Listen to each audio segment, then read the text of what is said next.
চুলে তুমি দেখবে যে নিত্য নতুন কায়দার কোনো শেষ নেই। অর্ধেকটা কামানো, অর্ধেকটা আছে, সামনে একটা খাবলা মতন হয়ে রয়েছে, মাঝখানে একটা সুরঙ্গ মতন হয়ে রয়েছে, কোথাও ডেল্টা মতন হয়ে রয়েছে, নানা রকম রং হয়ে রয়েছে, কিম্ভূত কিমাকার নানা রকম চেহারা হচ্ছে। একটাই উদ্দেশ্য, দৃষ্টি আকর্ষণ করা। পরবর্তীকালে অমিতাভের চুলের স্টাইল পাল্টে সে কান ঢাকা আরম্ভ হলো, সবাই তখন কান ঢাকছে, আর সবসময় ওই এটা ও মুদ্রাই হয়ে গেল, ওই চুলটা সব টেনে টেনে টেনে টেনে সে কানের উপর দিয়ে ঢাকা মুদ্রাই হয়ে গেল। সে চললো এখন অনেক দিন ধরে, সেটা চললো, সেটাও পাল্টে গেল। করতে করতে অনেক বিবর্তন হলো, কিন্তু কনস্ট্যান্টলি মানে তোমার পিছনের ওই পকেটটাতে একটা ছোট চিরুনি রাখা, আর মোবাইল আসার আগে ছোট আয়না রাখা। এটা শুধু মেয়েরাই রাখতো না, ছেলেরাও রাখতো, খুব রাখতো। ব্রহ্মচর্য আশ্রমে যখন ছাত্ররা প্রবেশ করতেন তখন কিন্তু মস্তক মুন্ডন করতে হতো তাদের। তাই জন্য উপনয়ন যেটা হয়, যে পৈতে হয়, এখন শুধু ব্রাহ্মণদের হয়, তখন তা ছিল না। যারা সাধক সাধিকা তাদের মাথা থেকে এক ধরনের রস নিঃসৃত হয়, ঘাম নয়, খুবই সুস্বাদু মধুর মতো রস নিঃসৃত হয়। হ্যাঁ, তো যত এগুলো হয় না, জটা টটা পড়তে আরম্ভ করে, তত কিন্তু মানুষ, অনেক মানুষ, সবাই নয়, অ্যাটাচড হয়ে যায় এগুলোর প্রতি। নিজেকে যদি ভাবতে হয়, তাহলে ভাবতে হবে আমার চরিত্র নিয়ে, আমার বিবেক নিয়ে, আমার মূল্যবোধ নিয়ে, আমার রেসপন্স নিয়ে। যখন আমার জীবনে কিছু ঘটছে, যে অভিজ্ঞতাগুলো ঘটছে, তার প্রতিক্রিয়াতে আমার কি হচ্ছে সেটাকে নিয়ে আমার সেইভাবে নিজেকে দেখো। আমি রেগে যাচ্ছি, আমি উত্তেজিত হয়ে পড়ছি, আমি ধৈর্য রাখতে পারছি, আমি ক্ষমা করতে পারছি, আমি শান্ত থাকতে পারছি, আমি স্থির থাকতে পারছি, এইটা দেখো। আমার চুলটা বড় হয়ে গেল কি না, আমার চুলটা কয়েকটা চুল পেকে গেল কি না, আমার গোপটা বেশ ভালো করে গজালো কি না। এটা আর ওই অবস্থার মানায় না, যে ওই এক থেকেই আবার সঙ্গীত এসেছে। ওই এক থেকেই ধরো সাহিত্যের যে প্রেরণা এসেছে, কল্পনা এসেছে, সৃষ্টি এসেছে, সেই এক থেকেই। এবং মহৎ সঙ্গীত, মহৎ সাহিত্য, মহৎ কবিতা, আমরা তাকেই বলেছি যাই ইউনিভার্সাল প্রিন্সিপালকে কোথায় ছুঁতে পারে। পুরুষ প্রেমে বিশ্বস্ত থাকে না সাধারণত, আর নারী প্রেমে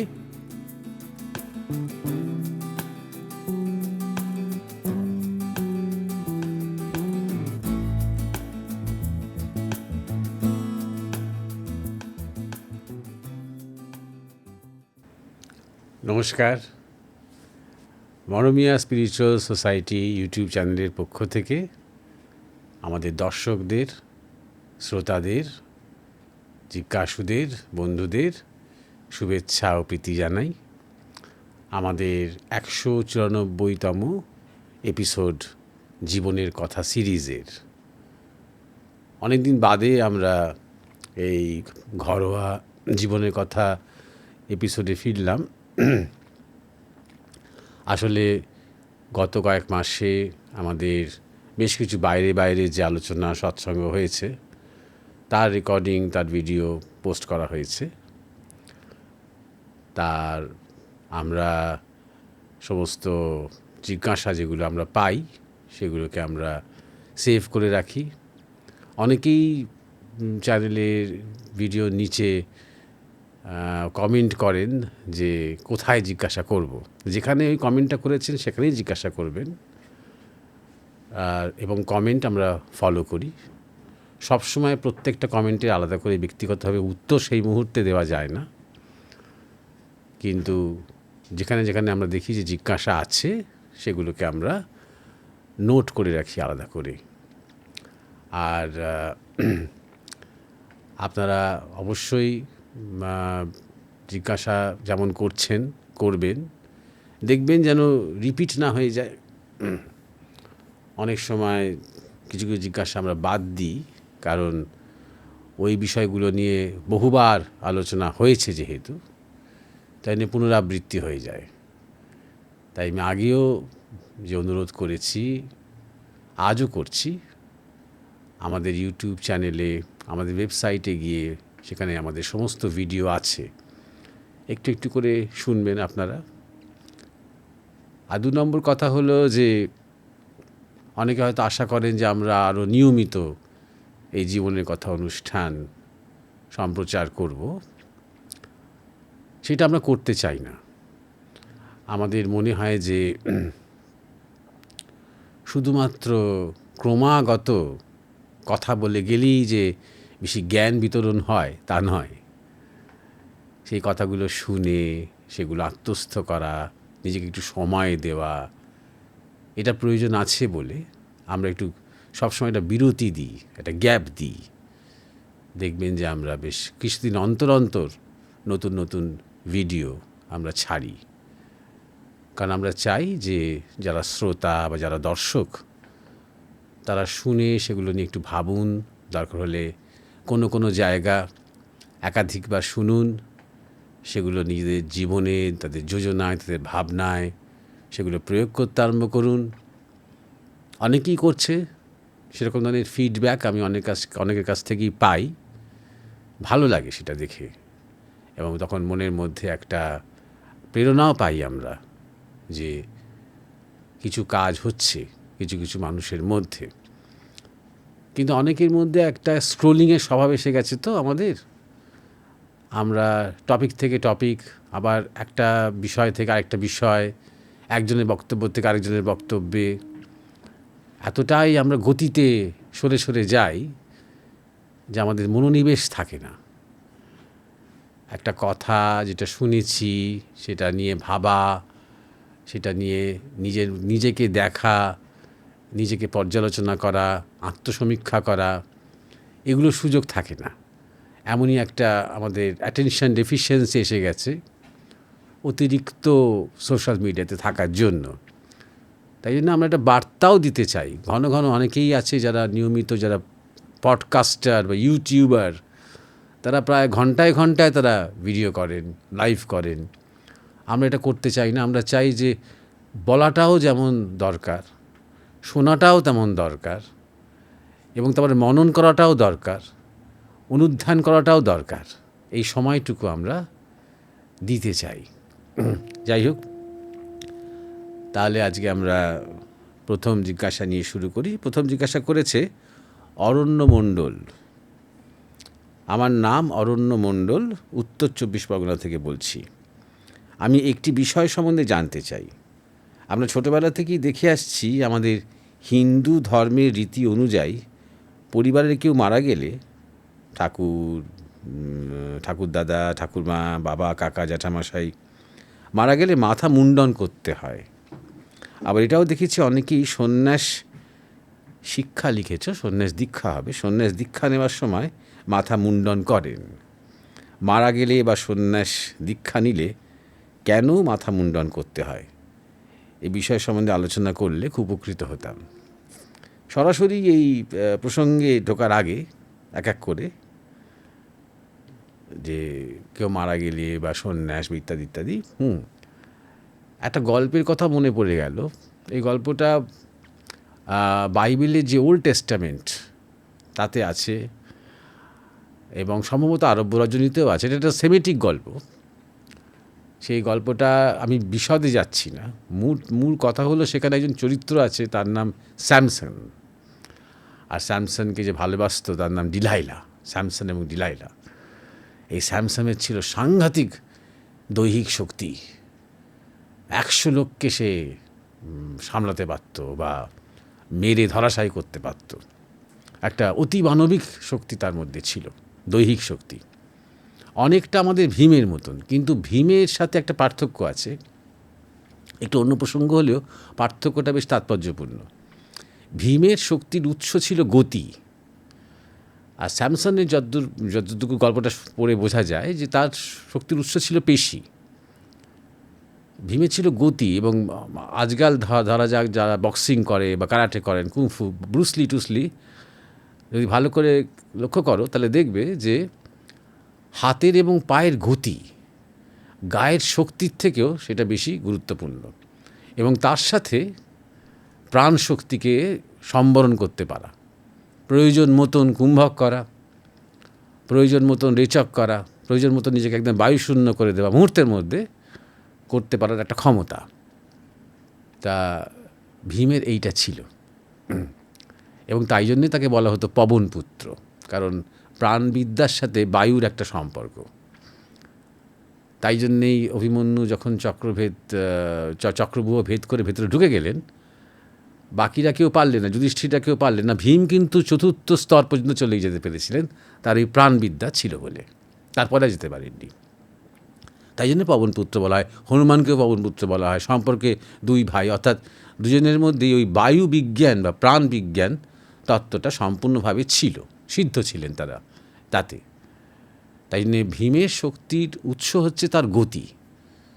তিনি এত গতিতে মানে সামনে চলে আসতে পারতেন, এত গতিতে তিনি গদা চালাতে পারতেন, এত গতিতে হাত চালাতে পারতেন। তার পেশিশক্তি ছিল, কিন্তু পেশিশক্তির সাথে ছিল গতি। আর স্যামসনের সাংঘাতিক অস্বাভাবিক একটা পেশিশক্তি ছিল। তা স্বাভাবিকভাবেই সে একটা খুব গুরুত্বপূর্ণ ফিগার হয়ে যায় এবং শত্রুপক্ষ তাকে নিশানা করতে আরম্ভ করে। ডিলাইলার সাথে তার প্রেম হয় এবং তাও ডিলাইলাকে ওই শত্রুপক্ষ ব্যবহার করে একটা তাদের এজেন্ট হিসেবে। কারণ তারা জানতে পারে যে স্যামসনের এই যে প্রচণ্ড গায়ের শক্তি, এটা উৎস হচ্ছে তার মাথার চুল। তা ডিলাইলা ওই যখন মানে অত্যন্ত ঘন একটা আবেশের মুহূর্তে যখন স্যামসন ঘুমিয়ে পড়েছে, তখন স্যামসন মাথার চুলটা কামিয়ে দেয় স্যামসনের অজান্তে। তারপরে সে শক্তিহীন হয়ে পড়ে, অর্থাৎ আর 5টা সাধারণ মানুষের মতন তার শক্তি হয়ে যায়। তখন তাকে যথেষ্ট মারধর করতে করতে তাকে তখন গারদে পোড়া হয়, আর সেখানে তাকে রেখে দেয়। শত্রুপক্ষ নিশ্চিন্ত হয়, তারা দখল করে নেয় জায়গা, যেটা রাজত্বটা দখল করতে পারছিল না স্যামসনের জন্য। নিশ্চিন্ত যে আসল যে ভয়াবহ যে শক্তিটা সেটা এখন গারদে আছে। এটা রিয়েলাইজ করে না যে যতদিন গারদে থাকছে আস্তে আস্তে নতুন করে চুলটা গজাতে আরম্ভ করেছে। গজাতে গজাতে যখন চুলটা বেশ আবার বড় হয়ে যায়, তখন আবার সেই শক্তির প্রকাশ করে একটা বিশাল প্রাসাদকে পর্যন্ত ধ্বংস করে দিতে পারে নিজের গায়ের শক্তিতে। তাদের সবাই ধামাচাপা পড়ে মারা যায়, তাদের ডিলাইলাও মারা যায়, ও নিজেও মারা যায়, সেই প্রতিপক্ষ সেই রাজার মন্ত্রী আমাত্য সবাই মারা যায়। মোটামুটি এইরকম একটা গল্পটা। এই গল্পটা হয়তো রূপক বা এটাকে অত সিরিয়াসলি নেওয়ার দরকার নেই, কিন্তু মূল যেটা এর মধ্যে একটা সংস্কার আছে যে আমাদের পুরুষদের মধ্যে একটা শক্তির উৎস তার চুল এবং তার গোঁফদাড়ি, এই সংস্কারটা কিন্তু সকল দেশে আছে বা ছিল, খুবই আছে। একটা মানে মনে করা হতো এটা পৌরুষের একটা লক্ষণ হচ্ছে তার চুল কত ঘন, তার চুল কত মোটা, তার চুল কত বড়, তার দাড়ি কত সাংঘাতিক, তার গোঁফ কত সাংঘাতিক, এর উপরে নির্ভর করা। মানে এটার সাথে আলাদা করে কোনো সম্পর্ক আছে কি না কোনো বৈজ্ঞানিক প্রমাণ নেই, কিন্তু এরকম একটা মনে করা হতো। চুল হচ্ছে একটা গায়ের জোর এবং রজশক্তির প্রতীক, আর গোঁফ হচ্ছে, বিশেষ করে গোঁফ হচ্ছে বীর্য শক্তির প্রতীক। এটা মনে করা হতো। গোঁফ যত বাহারি হবে, যত পাকানো হবে, যত শক্ত হবে, সবল হবে, তত সে তার মধ্যে পৌরুষ বেশি। অর্থাৎ মানে সোজা কথায় বলতে গেলে তার যৌন সক্ষমতা বেশি। এটা একটা আস্ফালনের জায়গা ছিল পুরুষদের মধ্যে। এখন আধুনিক শিক্ষা ব্যবস্থা, বিজ্ঞান ইত্যাদির মধ্যে এই ধরনটা অনেক পাল্টে গেছে। সেই জন্যে যখনই ধরো তোমার ত্যাগ বা কিচ্ছু সাধনের ব্যাপারটা এসেছে, তার সাথে এই চুলদাড়ি গোঁফটাকে সরিয়ে দেওয়া, এই অনুষঙ্গটা কিছুটা কাজ করেছে। অর্থাৎ এখন এই সময় শোকের মুহূর্ত, ধরো বাবা বা জ্যাঠা বা ঠাকুরদা ঠাকুমা চলে গেছেন, এই শোকের মুহূর্তে এখন পৌরুষের আস্ফালন করার সময় নয়, এখন অহংকার করার সময় নয়, এখন কৃচ্ছ সাধন করার সময়। এই একটা ধরা যাক একটা যে সংস্কারটা কাজ করে সেইটাকে কিছুটা নালিফাই করা, সেটাকে কিছুটাকে নিউট্রালাইজ করা একটা টেন্ডেন্সি সমাজের মধ্যে কাজ করেছে। 2 নম্বর কথা হচ্ছে যে চুল গোঁফ দাড়ি থাকলেই আমাদের একটা দৃষ্টি সেই দিকে থাকে।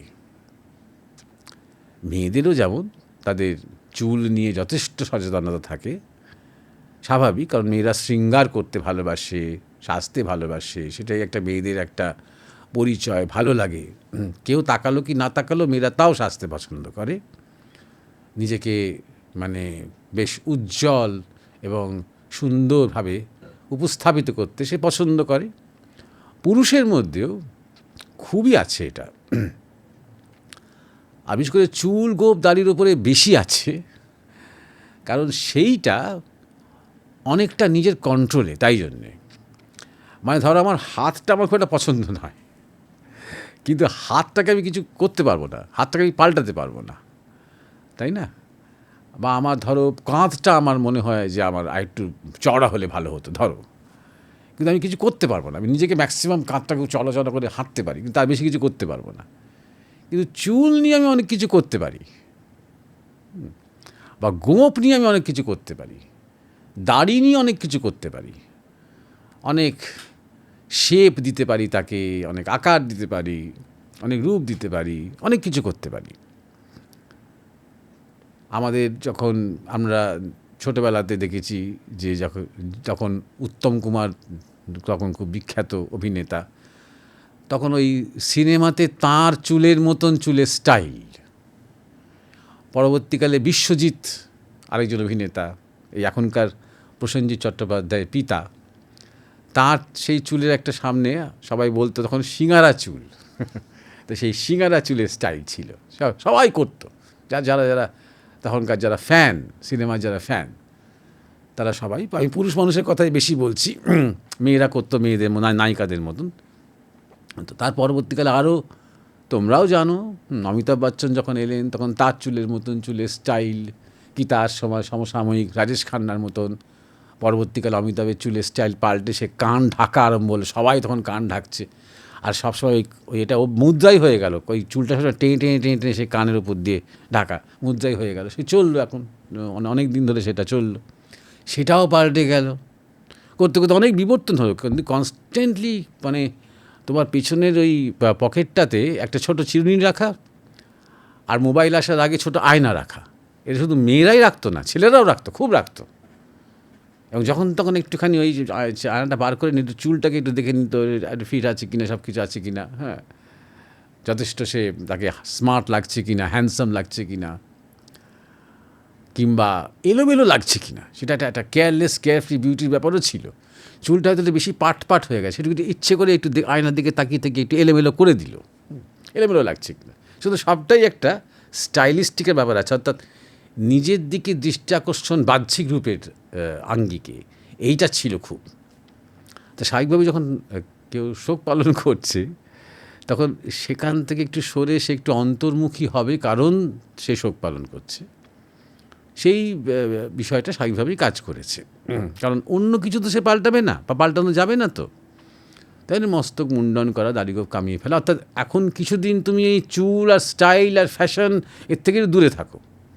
মূল ব্যাপারটা এইটাই। এবং যে ধরো নিয়মিত ন্যাড়া হয় না, মস্তক মুন্ডন করে না, সে হঠাৎ অনেক বছর বাদে মস্তক মুন্ডন করলো, কেননা তার কোনো প্রিয়জন চলে গেছে, তার সবসময় মাথায় হাত যাবে এবং অনুভব করবে মস্তক মুন্ডন করেছে, এবং তার মনে পড়ে যাবে তার সেই প্রিয়জনের কথা, যার জন্য সে মস্তক মুন্ডন করেছে। তার দিকে তাকিয়ে একজন বললো, কী রে, হঠাৎ কেউ মারা গেল নাকি, এরকম জিজ্ঞাসা করবে, মনে পড়ে যাবে, কিছু তার কথা বলা হবে। সুতরাং এই একটা মানে কৃচ্ছ সাধনের সাথে যুক্ত এই মস্তক মুন্ডন, এটা সাইকোলজিক্যাল একটা ব্যাপার। কিন্তু এর মধ্যে একটা কিছুটা অবশ্যই কিছুটা সাবস্টেন্স আছে, মানতেই হবে। তুমি নিজেই ধরো, বা আমরা যদি অনুমান করি, আমরা কেউ একজন শরীর ছেড়ে দিয়েছি, এবং তারপরে আমি দেখতে পাচ্ছি এই জগতে আমার প্রিয়জনেরা কি করছে। আমি চাইবো না এটা যে সবাই সবসময় বুক চাপড়ে কেঁদে যাবে, কিন্তু একটু গম্ভীর থাকবে, একটু চুপচাপ থাকবে, একটু ভাববে আমার কথা, একটু এদিক ওদিক গিয়ে সে ফর্মালিটিগুলো আছে সেগুলোকে একটু শ্রদ্ধা নিয়ে সে পালন করবে। পরবর্তীকালে সে মস্তক মুন্ডন করবে, মাঝে মাঝে একটু প্রার্থনা করবে। আমি চাইবো সেটা স্বাভাবিকভাবেই। আমি যদি দেখি তার জায়গায় যে সে দিব্যি আছে, বেশ সাজছে গুজছে, পার্টিতে যাচ্ছে, চুল আঁচড়াচ্ছে, চুলের কায়দা করছে, কোথাও গিয়ে চুলটাকে একটু রং করিয়ে এলো, বা কয়েকটা চুল পেকে গেছে বলে কলপ দিতে আরম্ভ করলো, তখন মনে হবে বাবা, এই স্মরণ, 15 দিন হলো না মরে গেছি, আর এই এই এই ভাবছে, এই করছে, সে এতটাই সে তার বাবাকে মিস করছে, বা তার মানে তার কাকাকে বা জ্যাঠাকে মিস করছে, স্বাভাবিকভাবে এটা মনে হবে। সুতরাং সবসময় আমাদের দেশের কালচার, ইনফ্যাক্ট এটা কিন্তু শুধু হিন্দু ধর্মের রীতি অনুযায়ী নয়, প্রচুর ধর্মেই কিন্তু এটা আছে। বিভিন্ন বিভিন্ন কারণে ওই মস্তক মুন্ডন করার রীতিটা আছে। কোথাও একটা নিজেকে একটা বঞ্চিত করা, শখ শৌখিনতা থেকে কিছুদিনের জন্য, সাময়িক কালের জন্য, এই ক্ষেত্রেই শোক পালনের ব্যাপারটা হয়। আর সন্ন্যাস দীক্ষার কথা যেটা বলছো, এগুলো প্রথমত সম্প্রদায় বিশেষে, সব সম্প্রদায়ের সন্ন্যাসীরাই যে সন্ন্যাস দীক্ষা নেওয়ার সময় মস্তক মুন্ডন করেন তা নয়, নির্ভর করছে। 10 নামী সন্ন্যাস পরম্পরা রয়েছে আমাদের দেশে, কোনো কোনো পরম্পরায় এই নিয়ম নীতি রয়েছে, সে কথায় পরে আসছি। কিন্তু তার চেয়েও বেশি গুরুত্বপূর্ণ যে ব্রহ্মচর্য আশ্রমে যখন ছাত্ররা প্রবেশ করতেন তখন কিন্তু মস্তক মুন্ডন করতে হতো তাদের। তাই জন্য উপনয়ন যেটা হয়, যে পৈতে হয়, এখন শুধু ব্রাহ্মণদের হয়, তখন তা ছিল না। তখন যারা মোটামুটি প্রাইমারি শিক্ষা সম্পন্ন করে আরেকটু উচ্চশিক্ষার জন্য যাবে, তারা ব্রহ্মচর্য আশ্রমে যেতেন। সে যে কোনো বর্ণেরই তিনি হন না কেন, তার অধিকার থাকলে, তার যোগ্যতা থাকলে তাকে, এবং তার নিজেরও ইচ্ছা থাকলে, আগ্রহ থাকলে তাকে ব্রহ্মচর্য আশ্রমে যেতে হতো, এবং তার জন্য উপনয়ন হতো। উপনয়নের পর তারপরে সে দণ্ড হাতে গেরুয়া ধারণ করে ওই মুণ্ডিত মস্তক নিয়ে সে প্রবেশ করত ব্রহ্মচর্য আশ্রমে। শুধু তাই নয়, লক্ষ্য করে দেখবে সেই সময়কার ইতিহাস যদি তুমি পর্যালোচনা করো, মাথায় শিখা রাখা, যেটা আমরা চলিত বাংলায় টিকা বলি বা টিকি বলি, শিখা রাখাও হতো। তো আজকে ধরো স্কুলে, যেমন বিভিন্ন স্কুলে, প্রত্যেকটা স্কুলেরই ইউনিফর্ম আছে, অর্থাৎ সবাইকেই একই ইউনিফর্ম পরে আসতে হবে। এবং বেশিরভাগই ভালো স্কুলগুলোতে একটা ডিসিপ্লিন মেনটেন করা হয় যে চুল বেশি লম্বা করবে না, চুল কেটে আসবে, পরিষ্কার পরিচ্ছন্ন হয়ে থাকবে, যেদিন সাদা জুতো পরতে হবে সেদিন সাদা জুতো পরবে, ইত্যাদি ইত্যাদি। ইউনিফর্ম মানে একটা ইউনিফর্মিটি, অর্থাৎ তুমি যখন কোনো একটা পাঠশালায় এসেছো বা বিদ্যাস্থানে এসেছো, সেই সময়তে সেই ঘণ্টাগুলোতে আর কে ধনী, কে গরিব, কে রাজার ছেলে, কে মন্ত্রীর ছেলে, কে কৃষকের ছেলে, কে ঠেলাওয়ালার ছেলে, কে রিক্সাওয়ালার ছেলে, এই পার্থক্যগুলো যেন দৃশ্যমান না হয়। এবার যখন তুমি বাড়ি চলে যাবে, একজন হয়তো প্রাসাদে থাকে, একজন বস্তিতে থাকে, তখন আলাদা হয়ে যাচ্ছে। যতক্ষণ স্কুলে আছো তোমরা একরকম। ব্রহ্মচর্য আশ্রম কনসেপ্টটাও তাই, ওটা একটা ইউনিফর্ম। ওই মুণ্ডিত মস্তক, ওই শিখা রাখা এবং তোমার গেরুয়া ধারণ করে থাকা, এবং হাতে লাঠি নিয়ে গ্রামে গ্রামে সে মাদুকরি করতে যাচ্ছে, সেই ব্রহ্মচর্য আশ্রমেরই সবার জন্য সে কালেকশন করছে। এখানে সব কোনো উঁচু নিচু থাকবে না, কে বোঝাই যাবে না যে কে রাজার ছেলে আর কে প্রজার ছেলে, আর কে তাঁতির ছেলে, কে ব্যবসাদারের ছেলে, কে কার বাবা কি করে, এসব বোঝাই যাবে না দেখে, একটা ইউনিফর্মিটি থাকবে। এইটা এখান থেকেই শুরু। এই পরবর্তীকালে এদের মধ্যে যদি কেউ কেউ এই ব্রহ্মচর্য আশ্রম থেকে ডাইরেক্টলি সন্ন্যাস আশ্রমে যেতেন, তখন তিনি ওই মুণ্ডিত মস্তক অবস্থাতেই থাকতেন, অর্থাৎ তিনি আর তখন নিজের রূপের কথা ভাবেন না, তিনি সেটাকে অতিক্রম করেছেন। নিজেকে যদি ভাবতে হয়, তাহলে ভাবতে হবে আমার চরিত্র নিয়ে, আমার বিবেক নিয়ে, আমার মূল্যবোধ নিয়ে, আমার রেসপন্স নিয়ে। যখন আমার জীবনে কিছু ঘটছে, যে অভিজ্ঞতাগুলো ঘটছে, তার প্রতিক্রিয়াতে আমার কি হচ্ছে সেটাকে নিয়ে আমার সেইভাবে নিজেকে দেখো। আমি রেগে যাচ্ছি, আমি উত্তেজিত হয়ে পড়ছি, আমি ধৈর্য রাখতে পারছি, আমি ক্ষমা করতে পারছি, আমি শান্ত থাকতে পারছি, আমি স্থির থাকতে পারছি, এইটা দেখো। আমার চুলটা বড় হয়ে গেল কি না, আমার চুলটা কয়েকটা চুল পেকে গেল কি না, আমার গোপটা বেশ ভালো করে গজালো কি না, এটা আর ওই অবস্থার মানায় না। একজন ব্রহ্মচারী, একজন ত্যাগী, একজন সন্ন্যাসী, তাদের এগুলো আর মানায় না। তখন তারা অন্তর্মুখী হয়েছেন, একটা মুখ দেখছেন, সেটা ভেতরের মুখটা, আর বাইরের মুখটা নিয়ে তিনি ভাবছেন না তাকে কেমন দেখতে লাগছে। তাকে 5টা লোক দেখলে তাকে দেখে বলবে, বাহ তোমার কি সুন্দর লাগছে দেখতে, এই যার জন্য তিনি অপেক্ষা করে নেই। সেটা একটা সাধারণ হয়তো গৃহী যে ওই সন্ন্যাস বা ব্রহ্মচর্যের প্রসেস দিয়ে যায়নি, তার ক্ষেত্রে ঠিক আছে। কিন্তু একজন সন্ন্যাসীর ক্ষেত্রে, একজন ব্রহ্মচারীর ক্ষেত্রে, একজন বিদ্যার্থীর ক্ষেত্রে এটা মানায় না। 4 নম্বর কথা হলো এই যে মাঝখানে বললাম যে এই শিখা বা টিকি, এটারও একটা বিজ্ঞান আছে। অনেকে বলেন যেটা যে আমাদের যে তালু, ব্রহ্মরন্ধ্র, যার নিচে তোমার সহস্রার চক্র রয়েছে, সেটা একটা খুব ভাইটাল পয়েন্ট। তা শিখা রাখা মানেই হচ্ছে ব্রহ্মরন্ধ্র থেকে যে যে এটা বেরিয়েছে, যে চুলগুলো ধরো তোমার বেরিয়ে আছে, সেটাকে না কাটা। অর্থাৎ যে কসমিক এনার্জি রয়েছে, যে জ্ঞান আমি গুরুর কাছ থেকে পাচ্ছি, সেগুলো যেন তার একটা যেন অ্যান্টেনা হয়ে হয়ে রয়েছে ওই শিখাটা, সেটা যেন সে ধারণ করছে। যেমন মন্দিরে চূড়ো থাকে, তার উপরে হয়তো একটা ত্রিশূল লাগানো থাকে ওই কসমিক এনার্জিকে ধারণ করার জন্য, টেনে নিয়ে আসার জন্য। যেমন বাজ পড়লে আকর্ষণ করে কোনো কোনো শক্তি তার শেপ অনুযায়ী, ঠিক সেই রকমই ওটা একটা মানে একটা বিশ্বাস বা একটা ধারণা যে একটা ঊর্জা শক্তি কাজ করে ওই শিখা। ওই জন্য নামটাও শিখা, আগুনের যে শিখা হয় সেই শিখা যেন সেটা গ্রহণ করছে সমস্ত জ্ঞান, প্রকৃতির মধ্যে যা কিছু রয়েছে তত্ত্ব, সেগুলো গ্রহণ করে একদম ডাইরেক্টলি সহস্রার চক্র থেকে পুরো শরীরটাকে উদ্দীপ্ত করছে। পুরো তার জ্ঞান যে শরীর, যে কারণ যে শরীর, তাকে উদ্দীপ্ত করবে বা করছে বা করবে। এই জন্যেই ওই ব্রহ্মচর্য অবস্থা থেকেই উপবিদ সংস্কার হওয়ার পর একদম যদি সে সন্ন্যাস গ্রহণ করে, তখন পর্যন্ত তার সেই মুণ্ডিত মস্তক থাকে এবং সেই শিখাটা থাকে। এবং যারা আর ব্রহ্মচর্য আশ্রমের পর যারা আবার ফিরে আসেন গৃহস্থ আশ্রমে, তখন তাকে আর রাখতে হয় না। তখন সে আবার স্বাভাবিক সমাজের সবার মতন তিনি তখন স্বাভাবিক চুল রাখতে পারে, তখন সেই চুলের কায়দা করতে পারে, তার গোপদারি থাকতে পারে, সেগুলো নিয়ে কায়দা করতে পারে। তখন আর ওই নিয়মগুলো তারপর বর্তায় না। কিন্তু ওই যে 12 বছর তাকে কৃচ্ছ সাধনে জীবনটা যাপন করতে হয়েছিল, তার রেশটা বা তার প্রভাবটা কিন্তু তার চলায় ফেরায়, জীবনে, আচরণে, আদর্শে, সব কিছুতে রয়ে যায়। তার রেশটা রয়ে যায়। এটাই মূল ব্যাপারটা। দাড়িগোপ নিয়েও অনেক সংস্কার কাজ করে, এবং যারা দাড়িগোপ রাখে, সে দাড়িগোপ যতই হয়তো কারোর এলোমেলো বা অবিন্যস্ত যাই হোক না কেন, সবাই খুব সচেতন থাকে যে আমার দাড়ি আছে।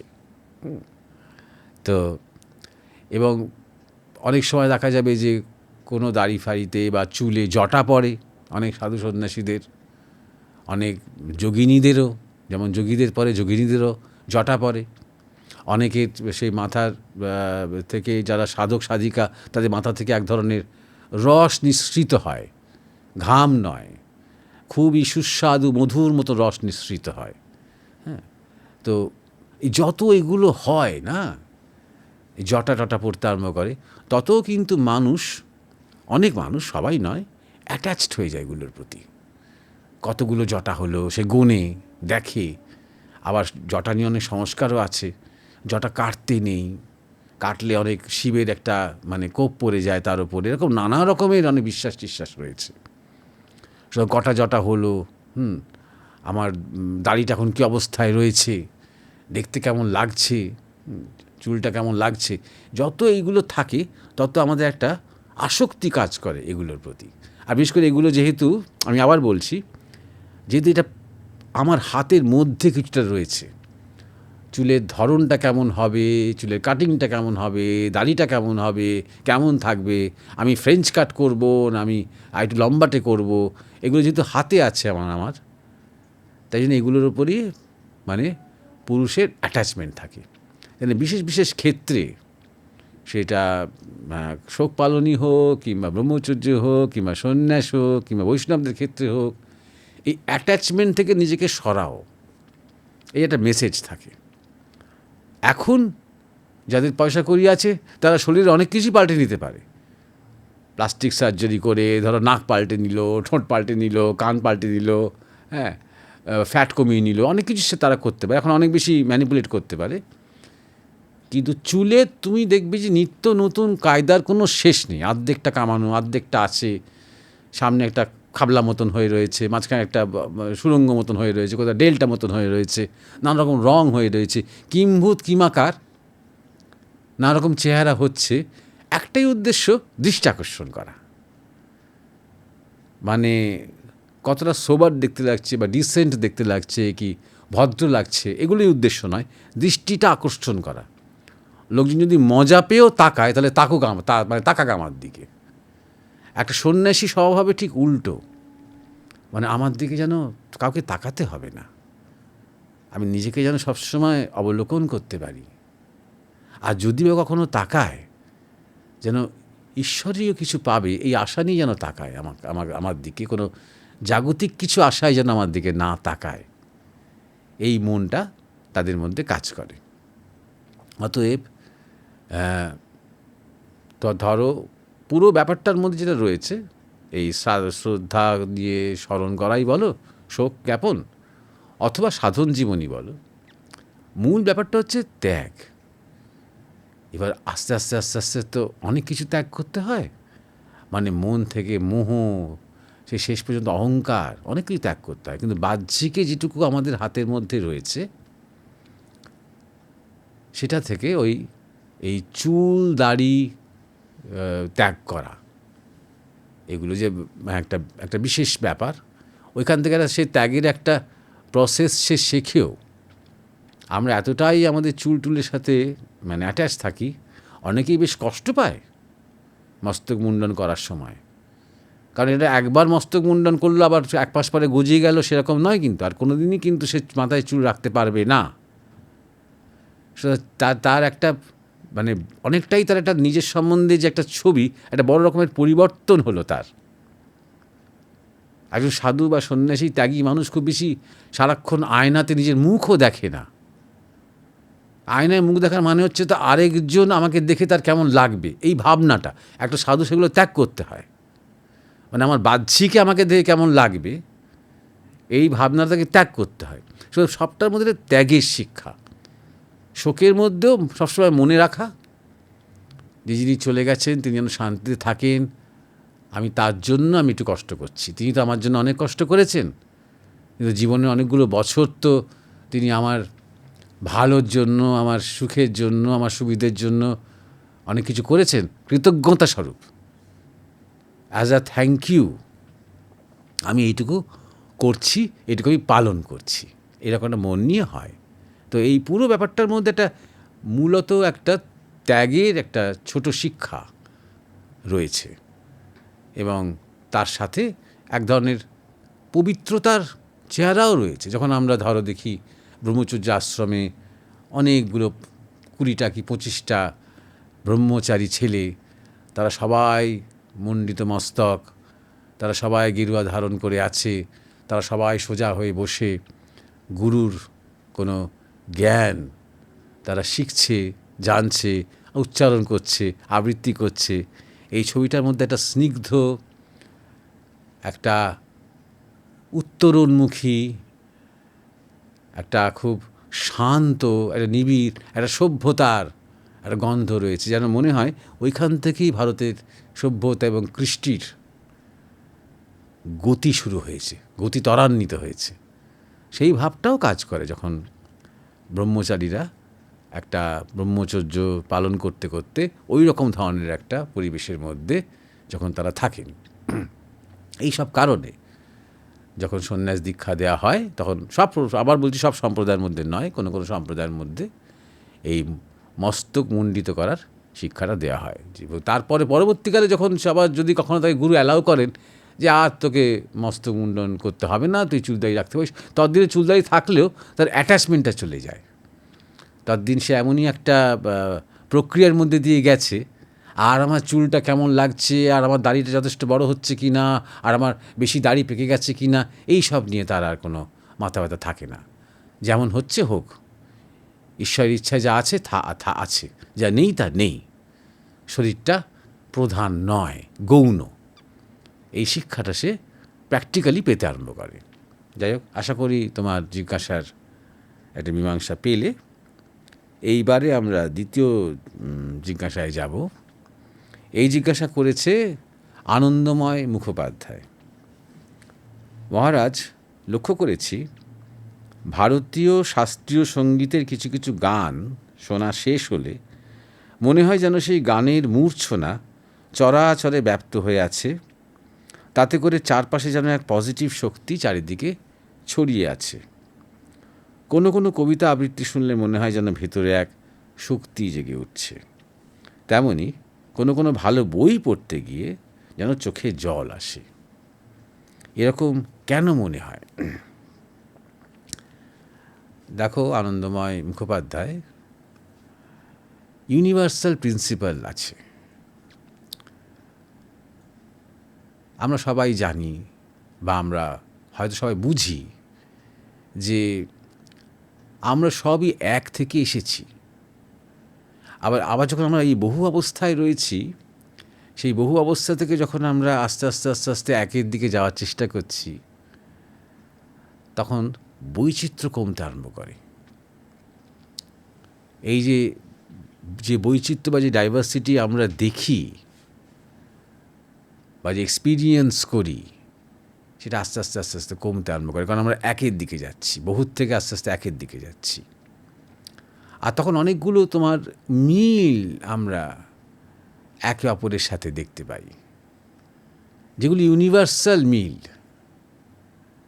যেমন ধরো একটা ছোট্ট বাচ্চা, সে দুরন্ত হয়, পৃথিবীর যে কোনো ছোট্ট বাচ্চার মতন দুরন্ত হয়। যদি একটা বাচ্চা দুরন্ত না হয়, তাহলে সে একটু ব্যতিক্রমী কিছু একটা ঘটনা ঘটছে। সেটা একটা সমস্যাও হতে পারে, রোগও হতে পারে, বা তার প্রকৃতি হতে পারে, জন্মান্তরের কারণ হতে পারে, যাই হোক না কেন, ইউনিভার্সাল এটা। আমাদের মধ্যে অনেক বৈচিত্র্য আছে বলে তুমি একটু অন্যরকম দুরন্ত ছিলে বাচ্চাবেলায়, আর আমিও আরেকটু অন্যরকম ছিলাম, তা কিন্তু নয়। দুরন্তপনাগুলো আমাদের একই রকম ছিল। ঠিক তেমনই যখন মানে আমাদের বড় হতে হতে যা কিছু আমাদের আবদার বলো, আমাদের চাহিদা বলো, আমাদের ভালো লাগা বলো, আমাদের খেলা বলো, সবেতেই অনেক মিল আছে, কিন্তু মিল থেকেছে। আস্তে আস্তে বড় হতে হতে হতে হতে বৈচিত্র্যগুলো আরও ফুটে উঠতে আরম্ভ করেছে। তুমি কোন ধরনের খেলা ভালোবাসো, আমি হয়তো আরেক ধরনের খেলা ভালোবাসি, দুজনেই খেলা ভালোবাসি। আরও হয়তো দেখা যাচ্ছে কয়েকজন আছে যারা খেলা ভালোই বাসে না, খেলা হলেই চুপচাপ আপন মনে বসে থাকে। এইভাবে বৈচিত্র্যটা আস্তে আস্তে যত আমাদের মধ্যে বহুত্বটা আসছে, যত আমরা ম্যানিফেস্টেড হচ্ছি, তত বৈচিত্র্যর ধরনগুলো আরও বাড়ছে। যেমন যে উদাহরণটা খুবই দিই আমরা আমাদের যখন বয়ঃসন্ধিকাল আসে, তখন সেই বয়ঃসন্ধিকালে যে পরিবর্তনটা, ওই পরিবর্তনটা কিন্তু ইউনিভার্সাল। কারোর মধ্যে কিছুই পরিবর্তন হলো না, যেমন ছিল সে কিশোর বেলায় তেমনই সে থাকলো, তা কিন্তু হয় না। একটা পরিবর্তন হয়, তার শরীরে, তার মনে, তার আচরণে, তার চাহনি, তার গলার স্বর ভাঙে, ছেলেদের বিশেষ করে। এগুলো ইউনিভার্সাল।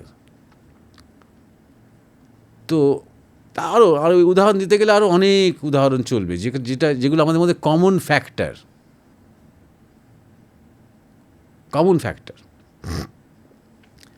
তো ধরো প্রথম কথা হলো যে ওই এক থেকেই আবার সঙ্গীত এসেছে। ওই এক থেকেই ধরো সাহিত্যের যে প্রেরণা এসেছে, কল্পনা এসেছে, সৃষ্টি এসেছে, সেই এক থেকেই। এবং মহৎ সঙ্গীত, মহৎ সাহিত্য, মহৎ কবিতা, আমরা তাকেই বলেছি যাই ইউনিভার্সাল প্রিন্সিপালকে কোথায় ছুঁতে পারে। তাই জন্যে ধরো যে কবিতা বা যে মন্ত্র আজ থেকে 5000 বছর আগে কাউকে উদ্দীপ্ত করত, সেই একই মন্ত্র আজকে হয়তো তোমাকেই উদ্দীপ্ত করে, হয়তো আয়ারল্যান্ডের কোনো একটা মেয়েকেও উদ্দীপ্ত করে, এবং আগামী 2000 বছর পরেও করবে। কেন? আমাদের মধ্যে যে বেসিক ওই একের দিকে যাওয়ার যে মিলগুলো না, সেই মিলগুলো সবসময় রেজোনেট করছে এবং তাকে যে ছুঁতে পারছে। বুঝতে পেরেছ? যেমন ধরা যাক, বিখ্যাত অভিনেতা, নাট্যকার, পরিচালক সৌম্য মিত্র, তিনি সেই 6 এবং 7-এর দশকে ঠিক করেছিলেন মাঝখানে তিনি শকুন্তলা করবেন, একদম যে পৌরাণিক যে শকুন্তলা তিনি নাটকটা লিখবেন, নাট্যরূপ দেবেন তিনি গল্পটার, এবং তিনি অভিনয় করাবেন। তার কাছে সবাই স্বাভাবিক জানতে চেয়েছিল আজকের যুগে এই একটা মানে তখন একটা প্রতিবাদের যুগ, আন্দোলনের যুগ, বিপ্লবের যুগ, হ্যাঁ, এই সময়তে হঠাৎ শকুন্তলা। তখন সৌমিত্র একটা কথা বলেছিলেন, যেটা আমরা তখন মানে নবীন, এবং আমরা তখন মানে অভিনয়ের শেখার একটা মানসিকতা নিয়ে আছি। কথাটা খুব মনে লেগেছিল। উনি তখন বলেছিলেন, উত্তর দিয়েছিলেন যে শকুন্তলা যে প্রশ্নটা রাখে সেটা হচ্ছে বিশ্বস্ততার প্রশ্ন। সেই প্রশ্নটা চির আধুনিক, আজকে বরং আরও বেশি আর্জেন্ট। মানে দুষ্মন্ত যে শকুন্তলার প্রতি বিশ্বস্ত থাকতে পারেননি, এবং শকুন্তলা যে আগাগোড়া দুষ্মন্তের প্রতি বিশ্বস্ত থেকেছেন, এইটা ওনার চোখে একটা মডার্ন ব্যাপার, অর্থাৎ ইউনিভার্সাল ব্যাপার। সেই কনফ্লিক্টটা সেদিনও সত্য, তিনি ভুলে গিয়েছিলেন, বা যাই হোক তার রূপকের আড়ালে যেটা রয়েছে, সত্যটা রয়েছে, সেটা হচ্ছে পুরুষ প্রেমে বিশ্বস্ত থাকে না সাধারণত, আর নারী প্রেমে নিষ্ঠা থাকে সাধারণত, আর তাই নিয়ে কনফ্লিক্ট তৈরি হয়। পুরুষ সবসময় হারিয়ে যায়, নারী খুঁজে নিয়ে আসে তার প্রেমের শক্তিতে। লক্ষিন্দর মারা গেল, বেহুলা তাকে ফিরিয়ে আনলো। এই যে এই প্রশ্নগুলো, এই যে এই টেন্ডেন্সিগুলো, এটা ইউনিভার্সাল। সেইখানেই সব জায়গাতে সেটা অ্যাপিল করবে। ঠিক এবার আঙ্গিকটাও গুরুত্বপূর্ণ, শুধু কন্টেন্টটা নয়, শুধু বিষয়টা নয়, কীভাবে সেটাকে বলা হচ্ছে। সেখানেই নাট্যকারের মুনশিয়ানা, অভিনেতার মুনশিয়ানা, তাকে যখন নাট্যরূপ দিয়ে তাকে যখন পরিবেশন করা হবে তার মুনশিয়ানা, অনেক কিছু তখন ডিপেন্ড করছে। কিন্তু বিষয়টা ইউনিভার্সাল, এবং আঙ্গিকের একটা দায়িত্ব থাকে সেই ইউনিভার্সালিটিটাকে পৌঁছে দেওয়া। মানুষ মানে নাটকটা এমনই হবে যে মানুষ তখন নিজের অস্তিত্বকে তখন প্রশ্ন করতে আরম্ভ করবে। আমরা কি দুষ্মন্তের মতন, নাকি আমরা শকুন্তলার মতন, নাকি আমরা শ্রীরামচন্দ্রের মতন যিনি খুব বিশ্বস্ত? তাহলে আমরা কেমন, নিজেকে প্রশ্ন করতে আরম্ভ করবে। তো এই ইউনিভার্সাল জায়গাটা যখন তোমার সৃষ্টি ছুঁয়ে যেতে পারে না, তখন সেটাকেই আমরা বলি কালজয়ী সৃষ্টি। তাই তুমি প্রথমেই লিখেছো যে শাস্ত্রীয় সঙ্গীত, এবং তুমি এটাও জানো, তুমি নিশ্চয়ই শুনেছ বা জানো, যে ধ্বনি এই জগতের মূল স্পন্দন। সৃষ্টির বাদী যে তারটা রয়েছে এটা ধ্বনি। ধ্বনি বলতে এখানে কম্পন, যে কম্পনের একটা অনেক পরবর্তীকালের রূপ হচ্ছে শব্দ, এবং সেই শব্দকেই ব্রহ্ম বলা হচ্ছে। বুঝতে পারছো? ঋতচ্ছন্দ, এই ছন্দতেই জ্ঞানের আকর লুকিয়ে আছে। তাই না? শাস্ত্রীয় সঙ্গীত মানেটা কি?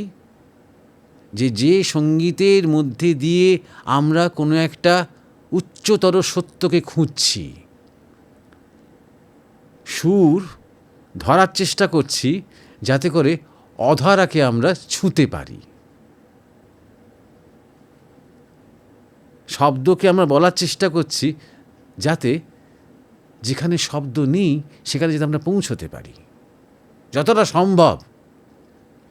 যতটা কাছাকাছি আসতে পারবো তত ইউনিভার্সাল একটা অ্যাপিল হতে আরম্ভ করবে, কারণ সেই জায়গাতে আমাদের মধ্যে বৈচিত্র্য কমে গিয়ে আমরা সবাই একটু একমুখী হচ্ছি। তাই জন্যে বিবেকানন্দের কথা হাজার হাজার মানুষের চেতনায় এত অনুরণন তোলে। তাই ঠাকুর রামকৃষ্ণের কথা এত লক্ষ লক্ষ মানুষের মধ্যে আমরা আন্দোলন করে দিতে পারি, কারণ কোথায় না কোথায় আমাদের গভীরতর একটা সত্তায় মিলে যাচ্ছে। তাই জন্যে মিলে যাচ্ছে।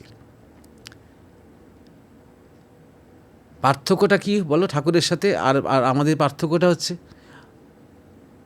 মিলে যাচ্ছে বিষয়তে, মিলে যাচ্ছে সেই অনুভবে, সেই ভাবে মিলে যাচ্ছে। প্রাণের মধ্যে কোনো একটা গভীরতর সত্তা যেন এটাই চাইছে, এই প্রেম, এই পূর্ণতা, এই জ্ঞান, এই ভূমিটাই চাইছে। ঠাকুরের সাফল্যটা কোথায়, সার্থকতাটা কোথায়? বলার আঙ্গিকে, তার পরিবেশনার ধরনে, তার এই সহজ সরল গ্রাম্য ভাষায় অত কঠিন একটা গভীরের কথাটাকে অত সরল করে বলে দিতে পারা, অত মাধুর্য নিয়ে বলে দিতে পারা, অত হাসি নিয়ে, অত আনন্দ নিয়ে, অত গান নিয়ে বলে দিতে পারা, এটাই মাধুর্য, এটাই তার আঙ্গিকের যে বৈশিষ্ট্য। ওইখানেই সৌন্দর্য। বিষয়ের মধ্যে সৌন্দর্য তখনই হয় যখন আঙ্গিকে সৌন্দর্য থাকে। শিবকে তখনই সুন্দর লাগবে যখন শিব নাচবেন। শিব যখন অব্যক্ত নিরাকার হয়ে আছে তখন সুন্দর অসুন্দরে পারে তিনি। শিব যখন কোনো একটা মুডে প্রকাশিত হচ্ছেন সেইখানে তার সৌন্দর্য। শিব যখন গাইবেন, শিব যখন ধ্যান করবেন, শিব যখন নাচবেন, শিব যখন কিছু একটা করবেন, সেইখানেই সৌন্দর্য। আর সেইখানেই তার সার্বজনীনতা, তার সনাতন প্রিন্সিপালটা সেইখানে। অর্থাৎ দেশ কাল পাত্র ভেদ করে একটা অ্যাপিল, যেটা অ্যাপিল করছে কিন্তু আমাদের অন্তর্জগতে যে শিবত্বের সম্ভাবনা আছে তাকে। একই কথা সত্য কবিতার ক্ষেত্রে, যে ধরো নজরুল ইসলামের যে দেশাত্মবোধক কবিতা বা গান একসময় আমাদের রক্ত চন্মন করে দিয়েছিল, আজও করে। এমন তো নয় যে ওই গানগুলো বা কবিতাগুলো শুনতে শুনতে মনে হয় এটা তখনকার যুগে ঠিক আছে। এখনও তো মনে হয় বাঙালিদের মধ্যে ওই রকম ধরনের বীর রসাত্মক কবিতা এবং গান খুব কম কবি লিখতে পেরেছেন। ওই রকম তেজ, ওই রকম হুঙ্কার, তাই না? শুধু তার একটা ইউনিভার্সাল প্রিন্সিপাল আছে, তার শব্দ চয়নে, তার সেই আন্তরিকতায়, যে অন্তর থেকে, যে একটা গভীর অস্তিত্ব থেকে তার যে উচ্চারণ, সেখানে আমাদের যাদের মধ্যে দেশপ্রেম রয়েছে বা যাদের মধ্যে মানবিকতার প্রতি একটা প্রেম রয়েছে, যাদের মধ্যে একটা আদর্শ সমাজ বা একটা আদর্শ সভ্যতার কল্পনা রয়েছে, তাদের সবাইকে গিয়ে কোথাও না কোথাও হিট করতে আরম্ভ করবে। তেমনই ধরো আজও 500 বছর পরেও লোকে শেক্সপিয়ার পড়ছে, ভালো লাগছে। কেন বলো তো? গল্পগুলোর জন্য নয়। ট্র্যাজেডি বলো, কমেডি বলো, তার যা লেখা, তার যে গল্পগুলো তেমন কিছু নয়। যেমন হয় তার মধ্যে ষড়যন্ত্র আছে, রাজা রানী আছে, তোমার রাজনীতি আছে, কিন্তু ওই যে ওই পরিস্থিতির মধ্যে চরিত্রদের যে অনুভব, তাদের মধ্যে যে অন্তর্দ্বন্দ্ব, তাদের মধ্যে যে সংঘাত, তারই মধ্যে যে প্রেম, তারই মধ্যে যে বন্ধুত্ব, তারই মধ্যে যে বিশ্বাসঘাতকতা এবং তার যে ভাষা, তার যে দর্শন, ইউনিভার্সাল। এক একটা লাইন পড়তে পড়তে মনে হবে এটা তো আমারও কথা, এটা তো জীবনের কথা, তাই তো, এটা তো একদম সত্য। তখন মনেই হবে না এটা 500 বছর আগেকার লেখা একটা নাটক, যখন নাটক অত ডেভেলপড নয়, যখন খোলা স্টেজে দিনের আলোয় মানে যখন লাইটের ব্যবস্থা ছিল না, মাইক্রোফোন ছিল না, সেই সময় লোকেরা করতো নাটক, ওই ওই ওই নাটকগুলো করতো।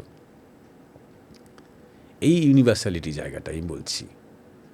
অর্থাৎ আমাদের অনেক, এমনকি শুধু মানুষ নয়, পশু পাখি থেকে শুরু করে মানুষ পর্যন্ত আমাদের অনেক কিছু, অনেক মিল আছে, একদম জীবনের ইয়েতেই মিল আছে, জীবন অভিজ্ঞতাতেই মিল আছে সবার মধ্যে। তাই ধরো দুঃখ পেয়েছে সব মানুষ, মিল। দুঃখের কারণগুলোর মধ্যে অনেক বৈচিত্র্য আছে। সুখ পেয়েছে সব মানুষ, মিল। আনন্দ পেয়েছে, বিরহ অনুভব করেছে, বেদনা অনুভব করেছে, বন্ধুত্বর অভিজ্ঞতা হয়েছে, কৃতজ্ঞতার অভিজ্ঞতা হয়েছে, মায়ের প্রতি টান, এই যে এইগুলো কনস্ট্যান্ট আমাদের জীবনে। এই দু একটা ব্যতিক্রম আছে, তার প্রকাশটা ভিন্ন, তার চরিত্রগুলো ভিন্ন, তার পরিবেশগুলো আলাদা আলাদা, কিন্তু অনুভবগুলো এক। তো যখনই সেই অনুভব অনুরণিত হয় না, তখনই আমাদের মধ্যে কিছু একটা ফিলিংস হয়, একটা গভীর থেকে একটা অনুভব তৈরি হয়, যেটা ঠিক ভাষা দেওয়া যায় না। আর তখন দেখা যায় যে এই যে তুমি লিখেছো না, বিশ্ব চরাচর প্রকৃতি যেন একদম জেগে জেগে উঠেছে সেই শাস্ত্রীয় গানের পরে বা সঙ্গীতের পরে, হয়তো তাই, তাই না? যারা একটুখানি অনুভব করতে পারে, যারা ধরো একটু যোগ সাধনা মতন করে, তারা বুঝতে পারে যখন ধরো পাড়ার মধ্যে তোমার 4টে ডিজে বক্স বাজছে কোনো একটা অনুষ্ঠানের জন্য, এবং সেখানে গাছপালা পুকুর টুকুর রয়েছে, ধরো কুকুর বিড়াল সবাই রয়েছে, সেই ডিজের ওই ভয়ঙ্কর শব্দ আর এই ভয়ঙ্কর আওয়াজ, সেগুলো কোনো গানও নয়, সেগুলো বাজনাও নয়, সেগুলো একটা ভয়ঙ্কর বিভৎস একটা অভিজ্ঞতা। যারা একটু সূক্ষ্ম অনুভূতি সম্পন্ন যারা, তারা কিন্তু গাছপালাগুলোর দিকে তাকালেও বুঝতে পারবে কতটা ক্লিষ্ট হয়ে আছে তারা তার জন্য। কারণ প্রকৃতির যে মেন সুর, তা সেই শরীরের সুরের বিপরীত। এটা বিপরীত।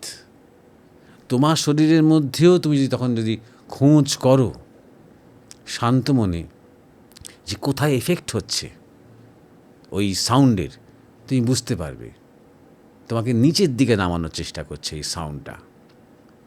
উল্টোটা হবে যখন একটা সুন্দর ভোরবেলা হয়তো তোমার রাগ ভৈরবীতে সেতার বাজছে, তারপরে সে একই অনুভবের চোখ নিয়ে তুমি গাছপালাগুলোর দিকে তাকাবে, পশু পাখিগুলোর দিকে তাকাবে, দেখবে যেন সুরে সুর মিলে যাচ্ছে, যেন উদ্দীপ্ত হচ্ছে, গাছগুলো যেন আরও প্রাণশক্তি পেয়ে যাচ্ছে। এরকম রোদ চললে মনে হয় যেন আরও বেশি পাতা হবে গাছে, আরও বেশি ফুল হবে, আরও বেশি ফল দেবে। তোমার নিজের শরীরেও দেখবে তোমার আজ্ঞাচক্র উদ্দীপ্ত হচ্ছে, তোমার শরীর যেন ঊর্ধ্বে উঠতে চাইছে, আর কোথায় যেন মিলে যাচ্ছে। এই যে ভোর, সেটা শুধু আর সূর্যতে, আকাশে আর গাছে নেই, তোমার মধ্যেও আছে। এই ভৈরবী তোমাকে সেই জায়গায় নিয়ে যাচ্ছে। এটা স্বাভাবিক, কারণ সব কিছু প্রকৃতির মধ্যেই আছে, এবং আমরাও আমাদের শরীরগুলো প্রকৃতির মধ্যেই। এবং এই শাস্ত্রীয় সঙ্গীত বলো বা এই কাব্য বলো বা সাহিত্য বলো, এই সবই এই প্রকৃতির মধ্যে থেকেই উঠে এসেছে। আর্টিস্ট বা শিল্পী, তিনি সেটাকে শুধু ব্যক্ত করেছেন যখন তিনি তার অধিকার পেয়েছেন। এটা ছিল আনন্দময় মুখোপাধ্যায়ের জন্য যে জিজ্ঞাসা। এবার আজকে শেষ জিজ্ঞাসা রাজু হালদার, কলকাতা থেকে। আমার কিছু প্রশ্ন ছিল। কর্মফল অনুযায়ী কি আমাদেরকে জন্ম নিতে হয়? তোমার কি মনে হয়? যদি তাই হয়, তুমি কি করলে আর পূর্বজন্ম হবে না? অনেক পুণ্য করলে কি মানব জন্ম হয়, নাকি পাপের ফল ভোগ করতে জন্ম হয়? মূল কথা হলো আত্মার মৃত্যু চাই, কিভাবে সম্ভব?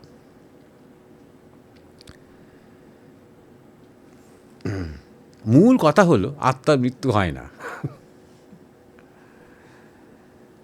তার মানে রাজু হালদার, তুমি বোধহয় এমনি দেখেছো, যেখানে জিজ্ঞাসা করা যায় জিজ্ঞাসা করেছো, অন্য কোনো আলোচনা কখনো শোনোনি, বা আত্মা সম্বন্ধে কিছু তুমি জানো না।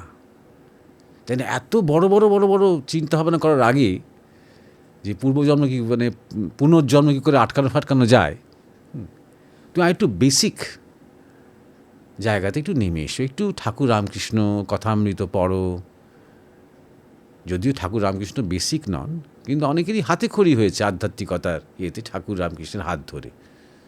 আর ঠাকুর রামকৃষ্ণের ওই কথামৃত এমনই, হাতে খড়ি দেওয়াটাকেই তিনি একদম পিএইচডি পর্যন্ত তুলে দিয়েছেন, যদি বারবার উত্থান করো। তারপরে জিজ্ঞাসা করার অধিকারটা নিজেকে দিও। কারণ আত্মার যদি মৃত্যু হয়, তাহলে কী থাকে? কে থাকে তারপরে?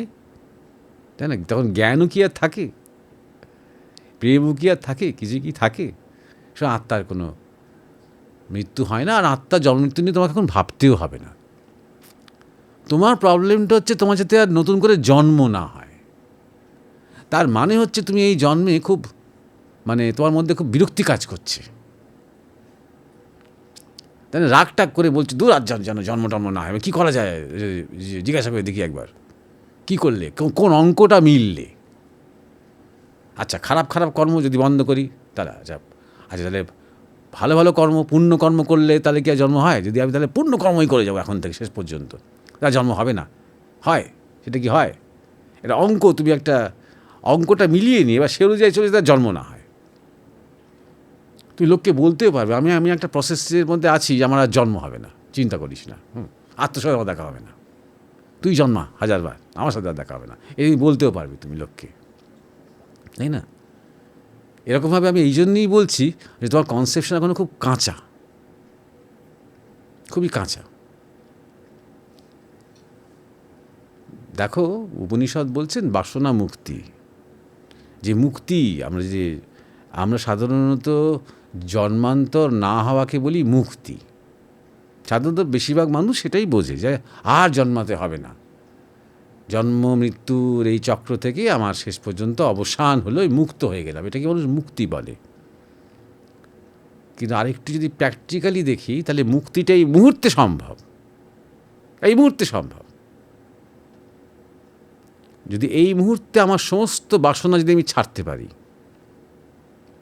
এবং অতীত নিয়ে সমস্ত আক্ষেপ যদি আমি ছাড়তে পারি, তাহলে এই মুহূর্তেই মুক্ত। এমনকি আমার আবার জন্ম হবে কি হবে না এই চিন্তাটাও যদি আমি মন থেকে ছাড়তে পারি, মুক্ত। কিন্তু এটা বোঝার মতন অবস্থায় তুমি এখন আসোনি। এবং এই মুক্তিটাই কিন্তু আনন্দের মুক্তি, কারণ আর জন্মই হবে না, তাহলে আমি আর থাকবো না, আত্মারই মৃত্যু হয়ে গেল, আর ওই মুক্তি নিয়ে আর কেই বা বলবে আমি মুক্ত, তাই না? কিন্তু শরীরেই আছি, সবই আছে, চোখ, কান, মুখ, মানে প্রিয়জন, অপ্রিয়জন, চারপাশ, সমাজ, সবই আছে, মুক্ত। আস্বাদন কিন্তু সেইখানে। এই যে আধ্যাত্মিকতার যে আস্বাদন, এটা তো আনন্দের জন্য, এটা তো রোমাঞ্চের জন্য, এটাও তো একটা ভোগ। এইখানেই কিন্তু ভোগ। ওই লাস্ট জন্মে, লাস্ট মৃত্যুর পরে ব্যাস শান্তি, ওইখানে কিন্তু ভোগ নেই, নির্বিকল্প, ব্যাস সবই আছে, দ্বৈততা আছে, শরীর আছে, সবই আছে, কিন্তু আমি দ্রষ্টা হয়ে আছি, মুক্ত। কি থেকে মুক্ত? ভবিষ্যৎ, অতীত। কি করলে আমরা জন্ম হবে না, এটাও একটা বিরাট বাসনা, এটাও একটা ভবিষ্যৎ, এবং অনেক দূর ভবিষ্যৎ। কি করলে আমি উচ্চ মাধ্যমিকে পাশ করবো, এটা 4 বছর পরে ব্যাপার। কিন্তু কি করলে আমার জন্ম হবে না, এটা এখন এই জন্মটা পুরোটা, প্লাস আরও আগামী জন্ম চলবে এখন এই বাসনা। তাহলে বাসনা থেকে মুক্তি হচ্ছে না তো, বুঝতে পারছো? আর কর্মরহস্যটা আমি অনেকবার বলেছি, ছোট্ট করে বলে দিই, পাপ পুণ্য যাই হোক না কেন, কর্মটা কর্মই, আর কর্ম মানেই তার ফল আছে। মানে পাপ কর্ম করলেও ফল আছে, আর পুণ্য কর্ম করলেও ফল আছে। তাহলে উপায় কি, তাই না? তাহলে এই যে তুমি একদম আত্মার মৃত্যু চাইছো, তাহলে উপায় কি? আমি কর্ম করছি, আমি পুণ্য কর্ম করছি, আমি পাপ কর্ম করছি, মেইন শব্দটা কি? আমি।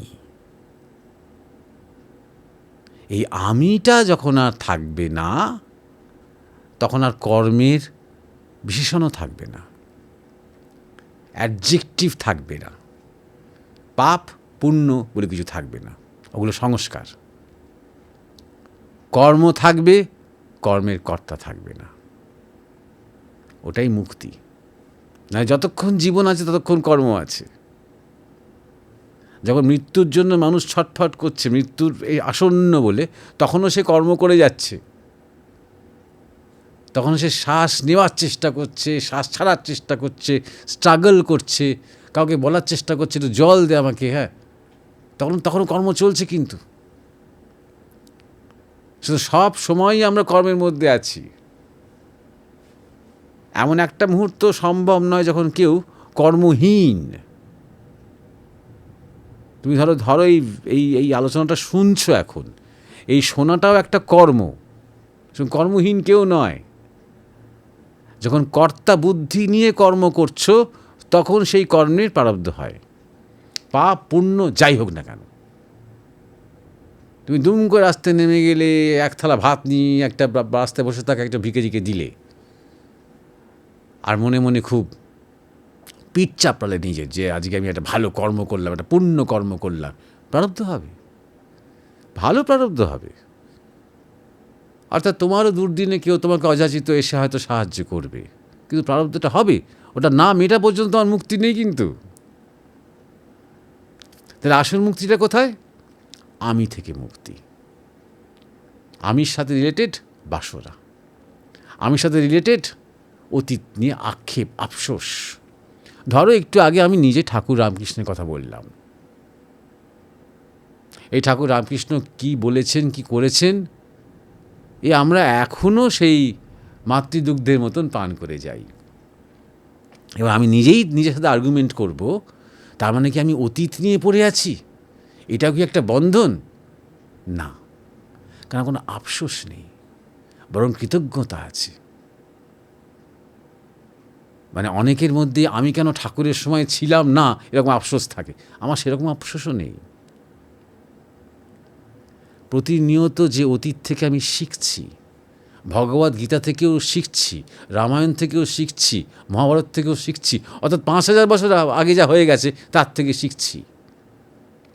কিন্তু ৩ বছর আগে আমি অমুক লোকটাকে কথার উত্তরে কেন যে চোটে মেটে বলতে পারিনি, কেন যে একটা গালে ঠাস করে চড় মারতে পারিনি, এই নিয়ে আমার কোনো আক্ষেপ নেই। যে অতীত থেকে আমি প্রতিনিয়ত শিখছি, যা আমার বর্তমানকে সবসময় সমৃদ্ধ করছে, এই অতীত চিন্তা খারাপ তো নয়, বরং কল্যাণকর। তাই জন্য বারবার বলছি, অতীত নিয়ে আফসোস, অতীত নিয়ে নস্টালজিয়া, পশ্চাত্তাপ এবং ভবিষ্যতের যে বাসনা, বাসনা মানেই ভবিষ্যৎ, আমি এইটা করব, আমি সেইটা করব, আমি সেটা করব, তাই জন্যই বাসনা এবং ভবিষ্যৎ রিলেটেড। এই দুটো কোনোটাই আর আমার হাতে নেই, আমি চেঞ্জ করতে পারবো না কিন্তু, বা আমি তৈরি করতে পারবো না কিন্তু।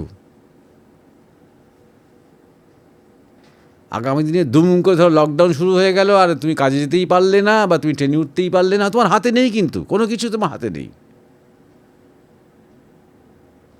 অতীতে যেমন তোমার হাতে নেই, ভবিষ্যতে তোমার হাতে নেই, বর্তমানটা হাতে আছে। সেই বর্তমানটাকে কাজে লাগাও। আর আজ যেন জন্মাতে না হয়, আজ যেন জন্মাতে হয়, এইসব মানে ভূতের মতন চিন্তা মাথা থেকে বার করো। যদি প্রকৃতই জীবনের পথে এগোতে চাও, ঈশ্বর চিন্তা করো। তোমার প্রশ্নতে কোথাও ঈশ্বর নেই, তোমার ওই নিয়ে কোনো ভাবনারও দরকার নেই। তোমার কোনো একটা অভিমান এবং বিরক্তি থেকে তুমি জন্ম মৃত্যু থেকে মুক্তি চাইছো, কোনো ঈশ্বর প্রেম থেকে নয়। মানুষ যখন ঈশ্বরের প্রতি একেবারেই সমর্পিত হয়ে যায়, অটোমেটিক্যালি সে জন্ম মৃত্যুর চক্র থেকে সরে যায়। সে কখনো প্রার্থনাও করে না, বরং প্রকৃত ভক্ত যে, সে প্রার্থনা করে, হে ঠাকুর, তুমি যখনই নররূপ নিয়ে আসবে, সঙ্গে করে নিয়ে এসো আমাকে, তখন আমি আসব, আমাকে তোমার কাছাকাছি দেখো। এরা একটা প্রার্থনা করে। সে খুব বাসনা নিয়ে করে না, খুব ডিম্যান্ডিং ভাব নিয়ে করে না, ভালোবাসা নিয়ে করে, ভক্তি নিয়ে করে। সুতরাং একমাত্র প্রেমই আমাদের আসল মুক্তির স্বাদটা দিতে পারে, কারণ তিনি নিত্য বর্তমান। তাই আমি বলছি, আর বেশি কচকচির মধ্যে না গিয়ে, জন্ম মৃত্যু এবং আত্মা হেন তেন এসবের মধ্যে না গিয়ে, এগুলো তুমি কিছু বোঝোনি এখনও। তুমি ঠাকুর শ্রীরামকৃষ্ণের রামকৃষ্ণ কথামৃত গ্রন্থটি একটু একটু করে পড়ো, গোগ্রাসে পড়ো না, পড়ো, ভাবো, থাকো, এবং ঈশ্বরের প্রতি তোমার প্রীতি জন্মাক, শ্রদ্ধা, প্রীতি, ভক্তি জন্মাক, এই প্রার্থনা করি। আজকে আমরা জিজ্ঞাসা নেবার আর আমাদের সময় নেই। যাদের আমরা আজকে বাদ গেল, মানে যাদের বাকি রয়ে গেল, তাদের দিয়ে আমরা পরের জীবনের কথা এপিসোড শুরু করব। সনাতনী একজনের নাম, আরেকজন দেবব্রত সাহা, আরেকজন অনুরূপা ঘোষ, ব্যারাকপুর থেকে। এদের যে জিজ্ঞাসা, সেগুলো দিয়ে আমরা আবার পরের এপিসোড ফিরে আসব। সেই দেখা হবে। সবাই ভালো থাকবেন এবং আপনারা চেষ্টা করবেন আমাদের আলোচনা ভালো লাগলে সবার মধ্যে শেয়ার করার, আপনাদের মন্তব্য আপনারা রাখবেন, জিজ্ঞাসা রাখবেন। আশা করি আরও মানুষের মধ্যে এই কথা বা এই আলোচনা এগুলো ছড়িয়ে পড়বে। সবাইকে নমস্কার জানাই, ধন্যবাদ।